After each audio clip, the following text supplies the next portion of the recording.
going, guys? It's Nathan from Nathan's DIY Garage, and today I'm going to show you how to replace the rear control arms on a BMW X5. Okay, so a lot of these E53 X5s, the rear control arms start having problems, and you're going to notice tire wear on the inside. On this one, you could actually grab a hold of the top and you can pull towards you and you can feel some play in it. So we're going to go and replace the upper control arm. Okay, so this is the rear tires off the rear wheel. You can see on the outside the tread's fine. On the inside it's getting worn on the very inside lip. And you can see right there. I don't know if you can see it on the camera or not. So let's go ahead and try to get it fixed. Okay, so here we are. We're going to go and replace this guy here. And this one is actually going to hold the camber. Now there's two different arms in here. There's one here and there's one here. This one isn't bad. We already had the wheel off before we ordered the parts here. This one's all good. This one has a toe adjustment up here. It actually has a cam bolt. And then over here, it just has a ball joint. And then we're going to go ahead and pull this guy here off. That's a 21 millimeter. We went and sprayed some penetrating oil on it. It's a little bit rusty. We're going to use our battery impact. We're going to pull that off. We're going to go ahead and pop these wires off right here. And then we're going to go up in here. And we're going to take the bolt and nut out of the other side of this. Let's see if I can get you in there to see it. There you go. Okay, guys, so I got the control arm out. And this one's a little more difficult to get out. This ball joint is actually frozen up, would not move.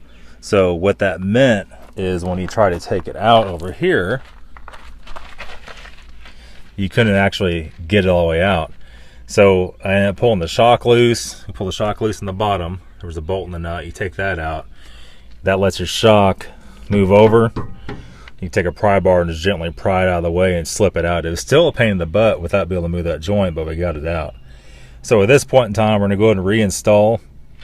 Well, actually, here you can see that's how big the bottom bolt is that holds that in. We're going to go ahead and reinstall that. We're going to reinstall this guy here, which goes in the top, and he actually went in right here, and that really made it a pain in the ass to take out. With that joint not be able to move, kind of put it in a bind. So also one thing I want to add, you need to jack up both sides. This is only the back, jack up the whole back of the vehicle, and what that's going to do is going to take tension off the sway bar and let you have a little more free range. With tension on that sway bar, it's pushing down on the arm, and it's also going to bind that bolt up in there. Okay, guys, so we got it back in there. Everything went back together pretty easy.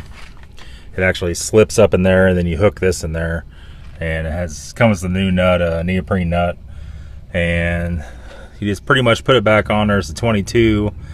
So at this point in time, we have both sides of the back of the car jacked up. We're going to go ahead and let the passenger side down. We're on the driver's side right now.